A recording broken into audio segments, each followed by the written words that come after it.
20대가 심상치 않다. 20대가 왜 이러나? 네, 당연히 그 답을 알 것 같은데 당황스러워하는 쪽이 있죠. 바로 청와대와 집권당일 것입니다. 그리고 그 답을 빨리 구해내라. 이렇게 외치는 쪽은 또 야당일 텐데 왠지 그 소리가 공허하게 들립니다.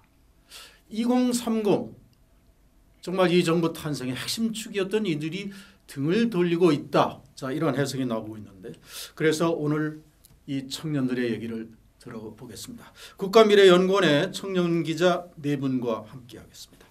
안녕하십니까? 네, 이렇게 안녕하다고 물어보는 것 자체가 좀 민망스러운 것 같아요. 모두가 안녕하지 못한 한 해가 아니었는가. 특별히 청년들 그리고 20대들에게.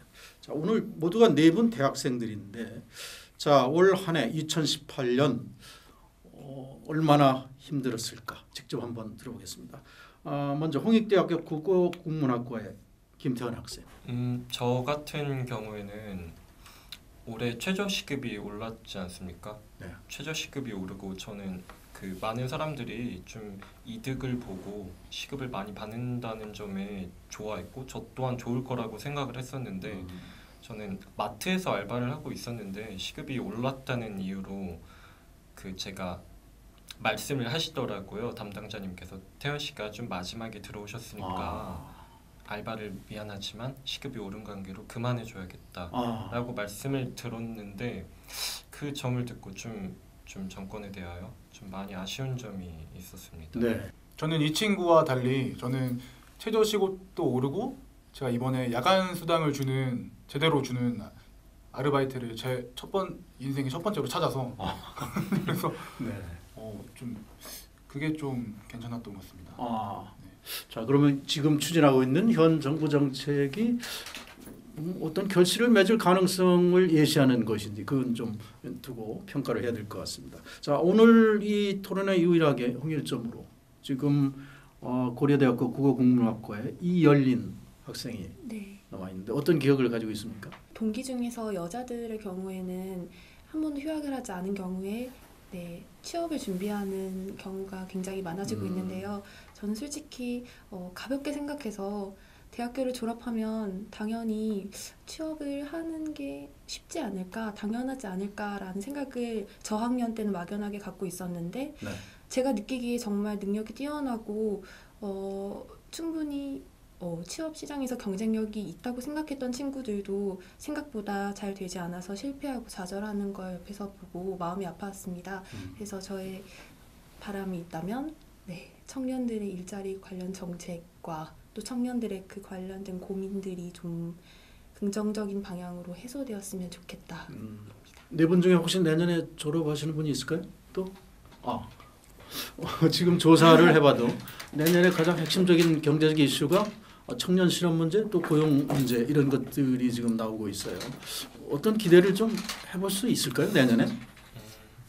저도 방금 전에 말씀해 주신 것처럼 좀 1학년, 2학년 때는 그때는 뭔가 달라져 있겠지라는 생각을 많이 했었고 그리고 이번 정권의 좀 시발점이라는 게 그 전 정권의 좀 실수를 많이 하고 좀 그런 것에 대하여 염증을 많이 느껴서 이번 문 정권이 출범을 했다고 생각하고 청년들 또한 그 점에 대해서 굉장히 많이 기대를 하고 있었어요. 고용시장이 굉장히 좀 유연화되고 우리들이 좀 능력을 좀 펼칠 수 있는 그런 돌파구가 될 것이라고 생각을 했었는데 그런 희망 같은 것이 거의 보이지 않고 이 정과 우리가 느끼기에 달라진 것이 뭐지? 라는 질문을 던졌을 때 취업 사정이 나아졌다거나 그런 것을 피부로 전혀 느낄 수 없기 때문에 좀 낙관하기보다는 좀 부정적으로 생각하는 제 주변 사람들이 많기 때문에 그 점을 조금 개선하는 것이 성급하지 않을까라고 생각을 하고 있습니다. 자, 내년은 뭔가 달라지지 않을까 이런 것들이 모두 청년들에게는 공통적인 어떤 바람, 기대 이런 게 아닌가 생각이 됩니다. 자, 올 한 해 정치권의 가장 큰 이슈는 문재인 대통령의 지지율이 이른바 데드 크로스를 접하고 있다. 그러니까 부정적 평가, 긍정적 평가를 앞서고 있다. 자, 이런 얘기고, 자, 이런 현상을 촉진시킨 게 바로 여러분들과 같은 20대 청년들의 지지율이 급락하고 있기 때문이다. 자, 이래서 지금 청와대나 정치권이 이게 왜 이런 현상이 벌어지고 있는가? 자, 이 현상을 분석하는데 지금 바쁘기도 하고 특히 청와대로서는 전전긍긍하는 모습도 보이고 자, 분석이나마 정확해야 될 텐데 지금 여러 가지 나오고 있는 그 분석들에 대해서는 어떤 동의를 합니까? 아무래도 이제 취임 초기에는 그 탈권위적인 모습이나 어떤 소통하려는 노력 이런 것들이 긍정적인 평가를 받았다면 이제는 성과를 내야 하는 시기인 만큼 경제 지표가 좀 정권에 불리하게 나오다 보니까 아무래도 그런 것들이 반영돼서 지지율 하락은 좀 불가피하지 않나 이런 생각을 하게 됩니다. 네. 저는 문재인 정부의 지지율이 초기에 높았던 이유는 남북 관계가 그 지지율을 끌어올린 것도 좀 평화적인 관계가 그 지지율을 끌어올린 것도 중요한 이슈라고 생각하는데 지금은 남북미 상황이 교착되어 있는 상태잖아요. 그래서 저성장 국면과도 합쳐지면서 내년에 이 문재인 정부가 이 남북미 교착된 상황을 풀어내지 못한다면 지지율 회복은 쉽지 않지 않을까라고 생각합니다. 20대 여성의 입장에서는 문재인 대통령의 지지율이 떨어진 이유 그리고 본인은 문재인 대통령의 그 정책 방향에 대해서 어떤 평가를 할 수 있는지. 사실 청년들은 남성, 여성 혹은 보수, 진보라는 것을 막론하고 굉장히 정책 변화에 민감하게 반응하는 편이라고 생각해요. 그래서 지지율의 상승도 하락도 빠른 편이라고 생각하고요. 20대 여성으로서는 사실 주변의 여자 학교 동기들만 봐도 어떤 이 문 정부가 페미니즘적인 정책 혹은 여권 향상에 도움이 될 만한 정책들을 펼치지 않을까 하는 기대가 많이 있었고 실제로 그런 인식이 여러 커뮤니티에서 존재했는데 생각보다 저는 그러한 체감하는 실적이나 성과를 거두지는 못했다고 생각하고요. 네. 그리고 그에 비해 지나치게 남성들로부터는 여성 인권만 중요시하는 페미니즘적인 대통령이다라는 프레임을 받고 있지 않나라고 생각합니다. 자, 지금 말씀하셨지만 여성과 남성 간의 20대라도 지지율에 상당한 편차가 있습니다. 아주 큰 편차인데 20대 남성들이 문재인 대통령을 지지하는 비율이 60%를 넘는다면 지지하지 않는 비율이 그 수치만큼 여성들은 지지하고 있어요. 우선 양심적 병역 거부나 젠더 이슈 같은 점에서 정부가 좀 여성 친화적인 정책을 많이 펼치면서 남성 지지자층이 많이 떠났다고 생각을 하는데요. 젠더 이슈 같은 경우에 현재 대한민국에서 어떤 남자와 여자의 대결 구도처럼 좀 불처럼 번지는 경향이 있어서 그런 점 때문에 남성층 지지자들이 많이 떠났다고 생각을 하고 있습니다. 저는 솔직히 이 부분에 대해서는 남성들이 위기를 느끼고 있는 거라고 생각하거든요. 솔직히 제가 언론사 입시를 준비하는데 언론사 필기시험을 보러 가더라도 여성들이 거의 80%고 남성들은 20%고 하니까 이게 이제 정말 여성들을 준비한 걸 남성들이 그만큼 따라갈 수 없다는 그런 위기의식이랄까? 이런 것도 함께 겹쳐져서 이런 격차가 벌어진 게 아닌가 싶습니다. 그러니까 남성들의 일자리를 빼앗는 상대적인 경쟁자인데 거기에 정부 정책은 상당히 여성 우호적인 약간 페미니즘적인 그런 정책의 결과 이런 게 젠더 간의 어떤 충돌 현상. 근데 일각에서는 이런 여성 남성 간의 어떤 젠더 충돌을 넘어서서 남성에 대해서 또는 여성에 대해서 어떤 혐오를 나타내는 그런 상황까지도 지금 가 있어요. 최근에는 뭐 여성 평등권을 외치는 그런 여성들만의 시위도 열리고 있는데 자, 여성의 입장에서는 어떨까요? 남성들이 여성을 보는 시각이 상당히 많이 편향되어 있습니까? 잘못되어 있다고 봅니까? 저는 임금 격차라던가 경력 단절 같은 문제들도 존재하잖아요. 그래서 저는 젠더 문제를 한 단편과 단면을 보고 누구의 말이 맞다라고 갈등 구도를 세워서는 안 된다고 생각을 합니다. 예를 들어서 저울에 한쪽에는 남성의 인권이 있고 반대쪽에는 여권이 있고 여권이 성장하면 남성의 권리는 하락하는 거다. 남성의 권리가 올라가면 여성의 인권이 하락하다라는 프레임 자체가 오늘날 20대, 30대의 혐오 발언이나 갈등 구도를 만들고 있다고 생각해서 그게 가장 안타깝습니다. 그런 갈등 구조는 당사자 본인들 20대들이 만들어 가는 건지 아니면 또는 뭐 언론이나 정치 쪽이 이걸 부추기는 건지 그건 모르겠는데 지금 남성 쪽 얘기를 들어보면 상당히 어떤 경쟁에서도 불평등한 그런 상황이 많다 이렇게 이제 여겨지는 면도 많은데 여성들은 거꾸로 아직도 우리 대한민국의 여성들은 불평등을 겪고 있다 이렇게 볼 수 있습니까? 개선해야 할 점이 많다고 생각하고요. 네. 어떤 점일까요? 구체적으로. 방금 말씀드렸던 경력 단절 같은 경우 여성이 일자리를 얻었을 때 결혼과 임신이라는 주제 그리고 돌봄 노동과 관련해서 같은 상황에 처했을 때 부당한 처우를 겪는 경우가 더 많지 않나라고 생각을 했습니다. 네. 말씀해 주신 것처럼 실제로 여성들이어서 겪는 어떤 불평등한 상황이라던가 그런 것들이 분명히 존재하는 건 맞고 임금 격차라던가 아니면은 어떤 경력 단절 그런 문제도 분명히 실제하는 사건이기 때문에 고쳐 나가야 할 요소고 좀 남성과 여성들 사이에 어떤 대화로서 좀 페미니즘 이슈를 다룰 만한 장이 현재 부재하고 있어가지고 이런 갈등이 좀 번지는 것이 아닌가라고 생각을 합니다.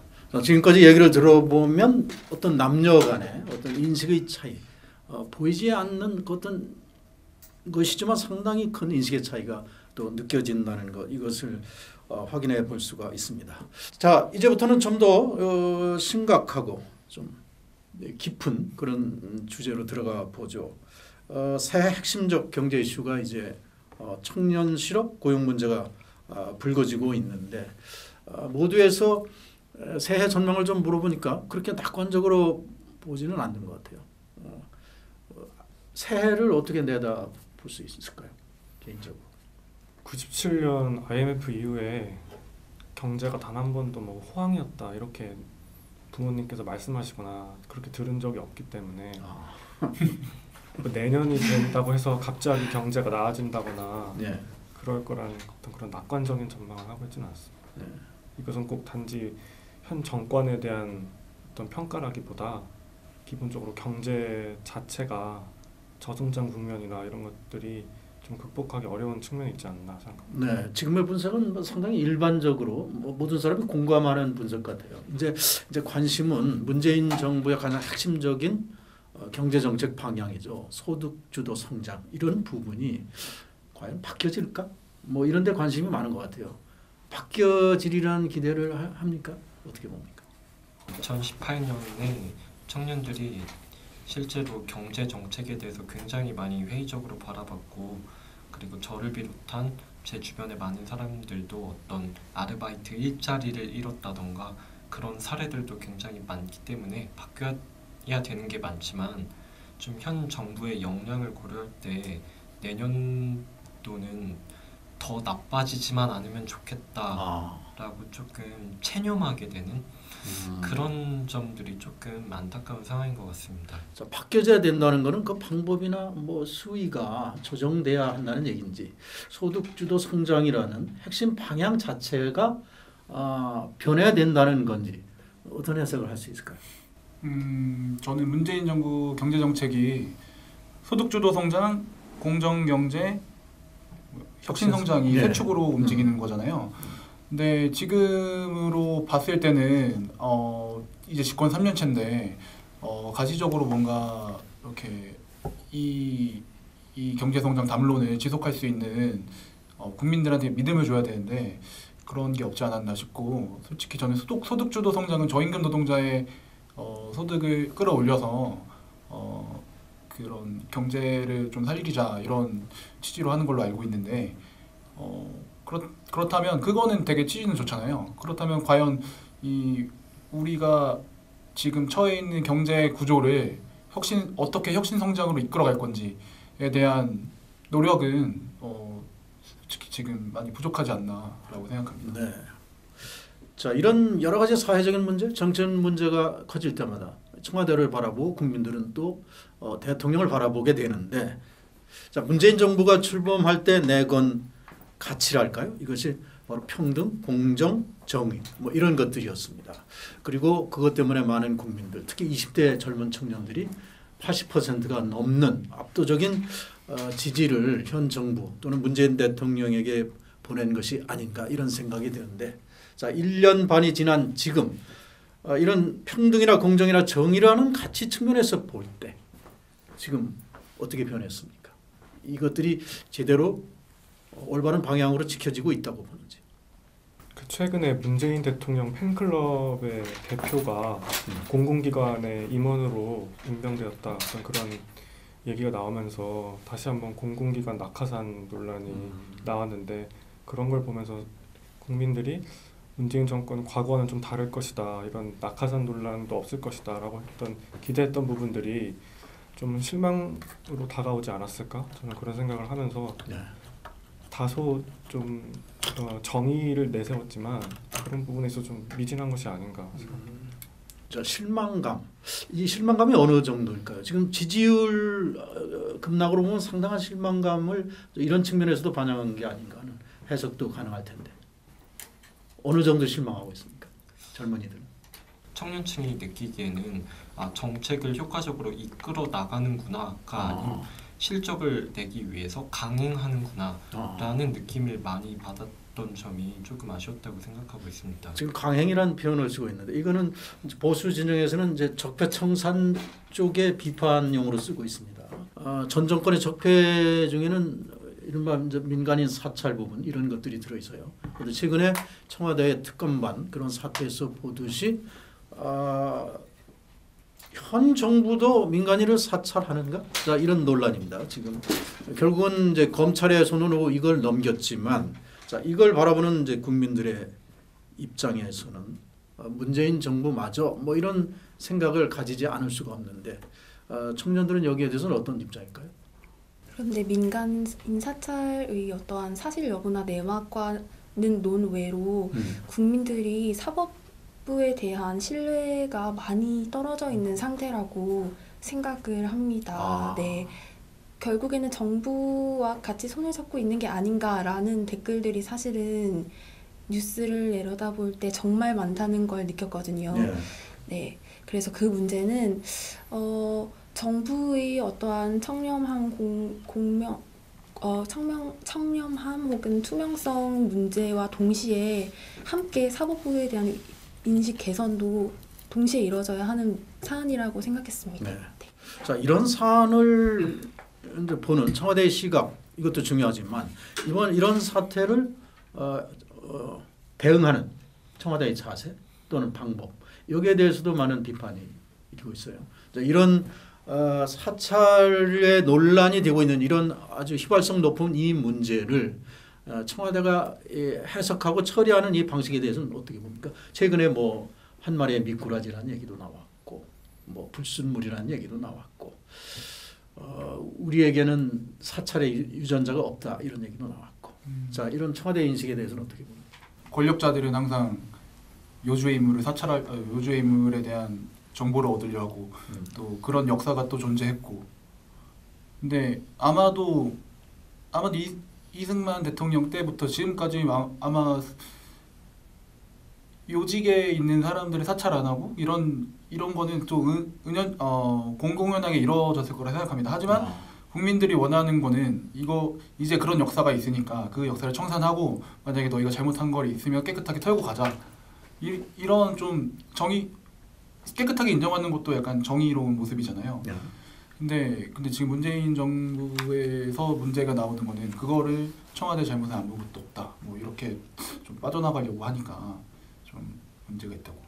자, 역대 어느 정부에서는 사찰의 문제는 있었지만 자, 이 정부는 촛불혁명으로 탄생됐다고 스스로가 이야기하고 있는 정부이기 때문에 자, 그 대응 방식도 그 내용도 과거 정권과는 달라져야 된다. 자, 여기 이런 기조가 국민들의 민심 속에 깔려 있는 게 아닌가 이런 생각이 듭니다. 자, 문재인 정부 정책의 또 하나의 핵심 축 이것은 남북 관계. 달리 말하면 평화라는 주제인데 올 들어서 남북 정상회담을 벌써 3차례나 했고 북미 정상회담이 열렸고 또 새해에는 또 북미 정상회담이 예정돼 있고 또 김정은 위원장이 서울을 방문할지도 모릅니다. 이런 여러 가능성이 열려 있는데 자, 대북 정책, 남북 교류에 대한 평가를 우리 청년들은 어떻게 하고 있는지 궁금한데요. 제가 볼 때 좀 단적인 예를 들자면은 나무가 아니라 너무 숲만 보고 있는 정책이 아닌가라는 생각이 들었는데 왜냐하면 현재 굉장히 좀 불황이고 경기가 좋지 않고 내수도 침체됐는데 이 와중에 좀 북한만 조금 많이 이야기를 하고 있다는 점이 좀 대통령의 관심사가 서민이 아닌 북쪽으로 향해 있다는 그런 뉘앙스를 많이 풍기고 있어서 그 점에 좀 굉장히 아쉬워하고 있는 것 같습니다. 그리고 만약에 좀 경기를 우선시하고 좀 서민들, 소상공인들을 더 많이 보살핀 후에 그리고 북한 문제에 좀 주안점을 둔다면은 이 둘이 좀 시너지 효과를 내서 좀 설득력 있는 그런 외교가 되지 않을까라고 생각을 했었는데 그 우선순위가 거꾸로 되다 보니까 많은 사람들이 좀 반감을 가지고 있는 것이 아닐까 생각이 듭니다. 자, 그런데 문재인 대통령은 평화가 경제다. 또 이렇게 얘기합니다. 남북 간의 평화가 이루어지면 경제 성장은 자연히 따라올 수 있다. 자, 이런 해석. 이걸 어떻게 봅니까? 저는 2018년 지금 남북 간의 평화적인 관계가 청년들한테 나쁘지만은 않다고 생각하는데요. 왜냐하면 오늘도 TKR 철도 착공식을 했지만 만약에 우리가 대륙으로 연결될 수 있는 지금 반도에서 남아있는 섬이라는 존재가 아니라 대륙으로 나아가고 또 러시아의 천연가스나 이런 거를 수입해서 들어오고 중국의 내수 시장을 공략하고 이런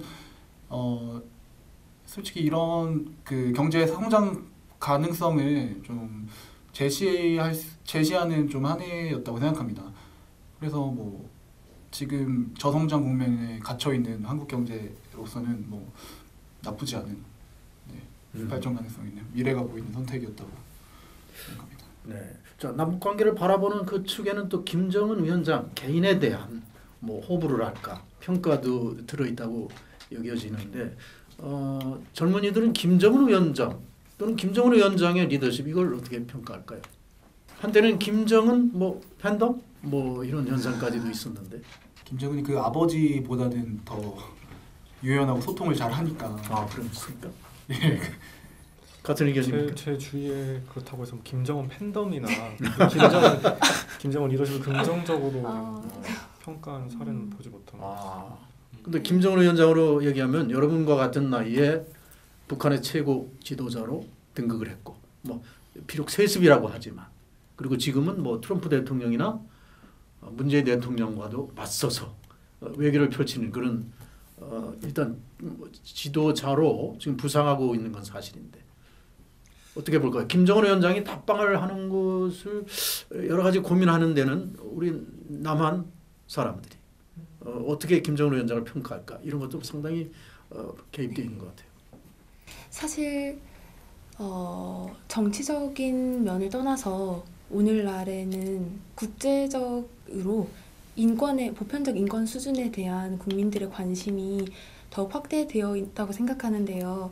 사실 오늘날에는 남북 세터민 문제도 그렇고 북한에서 어떠한 일들이 일어나고 있는지 북한 주민들의 실상에 대해서 전에 비해 다양한 매체로 특히 중국을 통해서 한국의 젊은이들이 많이 접하고 있는데 사실 그러한 뉴스들을 들을 때 어떠한 정치적인 위치에서 김정은을 평가하기보다는 제 주변의 젊은 친구들은 그래도 여전히 인권이 가장 미진하게 발달되고 보장된 국가의 지도자라는 면에서 감정적으로 부정적인 평가를 내리는 경우가 더 많다고 생각합니다. 네.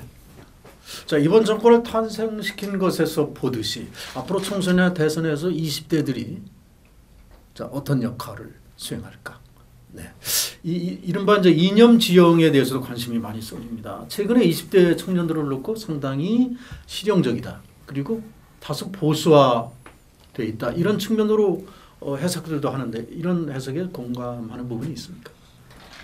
실제로 대학 20대 게시판을 보더라도 최근 들어 정말 심심치 않게 보수 정권에 대해서 우호적이고 긍정적인 그런 글들을 굉장히 많이 보고 실제로 그 글에 달린 댓글에서도 현재 정권이 좀 우리에게 주는 혜택이라든가 어떤 우리에게 돌아오는 것이 없다는 어떤 배신감, 어떤 회의적인 비판 그런 것들이 굉장히 많은데 이런 점을 볼 때 확실히 좀 청년층이 좀 보수화되는 경향이 있고 그리고 일전에 이야기했던 것처럼 어떤 보수 측이 어떤 반사 이익을 얻고 있다는 것을 20대가 스스로 증명하고 있다고 생각을 하고 있습니다.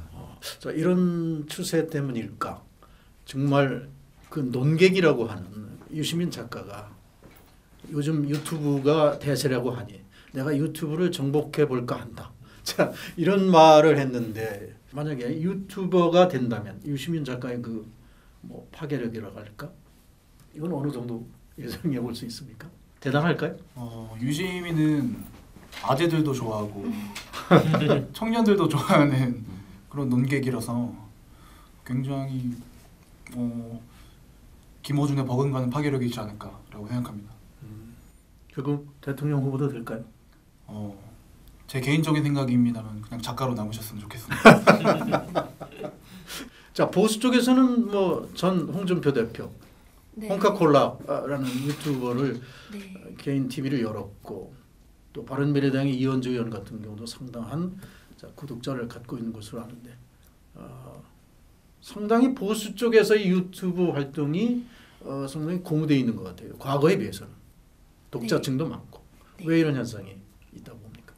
사실 어떠한 의제가 설정되고 특히 젊은 층이 정치적인 생각을 갖게 되는 가장 큰 계기가 SNS나 유튜브 같은 플랫폼을 통해서라는 것을 좀 영리하게 잘 파악한 것이라고 생각하고요. 다만 개인적으로 우려되는 것은 보수 내에서도 하나의 정치적인 사안에 대해서 하나의 통일된 의견을 갖지 않는 경우도 많잖아요. 근데 그런 것이 유튜브와 같은 플랫폼에서 다양하게 퍼져나갈 때 그게 어떤 정치적 의견의 파편화가 되어서 오히려 그들이 포섭하고자 했던 20대에게는 혼란이나 어떠한 정치적인 영향력을 크게 주지 못하게 될 수도 있기 때문에 그 점에 대해서는 주의하여야 하지 않을까 생각합니다. 유튜브에 여러 가지 부정적인 측면, 또 긍정적인 측면이 다 있을 텐데 가장 이제 큰 피해로 예상되는 게 이른바 페이크 뉴스, 가짜 뉴스 이런 겁니다. 정부에서 이 페이크 뉴스를 좀 어떤 압력을 행사해야 되겠다, 좀 뭐 조정할 필요가 있다 이런 정책과 관련해서는 어떤 입장일까요, 청년들에게는? 과연 유튜브를 규제하는 것이 현실적으로 가능할까라는 생각을 가지게 되는 것이 유튜브에는 유튜브 본사 측에서 해결해야 될 문제가 단순히 어떤 그런 가짜 뉴스뿐만이 아니라 뭐 저작권 문제라든지 다양한 문제들이 있기 때문에 그리고 또 자칫 규제를 섣불리 하다간 또 표현의 자유를 위축시킨다는 비판이 있을 수 있기 때문에 과연 규제가 현실적으로 작용할 수 있을지에 대해서는 저는 조금 의문이 있습니다. 네. 자, 새해가 황금 뭐 돼지해 이제 이렇게 얘기하고 있는데 정말 이 모든 청년들에게 그런 해가 되기를 저도 간절히 소망을 합니다. 자, 이제 끝으로 이 사회나 또는 정부나 또 문재인 대통령에게 이렇게 청년들에게 해주십사 뭐 하는 바람이나 또는 외침이 있다면 자, 한 말씀씩 듣겠습니다. 네, 그 문재인 대통령님 요새 고민이 많으실 거라고 생각합니다. 네, 청년들도 고민이 많습니다. 청년들이 자기의 미래에 대해 자유롭게 결정할 수 있는 사회가 될 수 있도록 청년들을 위한 멋있는 정책 많이 만들어주시고 박근혜 정권을 거치면서 굉장히 많이 실망하고 좌절을 했었는데 그 좌절과 실망을 한 번 더 겪으면은 대한민국을 살아가면서 정말 많은 실망과 회의를 계속 거듭할 것 같습니다. 그 실망과 그 슬픔들을 다시 반복하지 않게 더 좋은 정책으로 저희들을 이끌어 주셨으면 좋겠습니다. 청년들은 누구보다 정책 변화에 대해서 민감하고 탄력적으로 반응하는 집단이라고 생각합니다. 따라서 문재인 대통령님, 청년들과 좀 더 내밀한 방법으로 또 진정한 방법으로 소통해 주시길 바랍니다. 네. 저는 짧고 굵게 일자리 좀 많이 만들어 주십시오. 감사합니다. 네. 모두가 대통령에 대해서 요청하는 그런 말들인데 한때 아프니까 청춘이다 이런 말이 회자되기도 했습니다만 우리 보고 얼마나 더 아프란 말이냐. 자, 이런 아우성으로 바뀌었습니다. 사회하는 청년들이 좀 더 행복해지는 그런 한 해가 됐으면 합니다. 자, 오늘 까톡 여기서 마치겠습니다. 오늘 토론에 참여해 주신 청년 기자 네 분에게 감사를 드리겠습니다.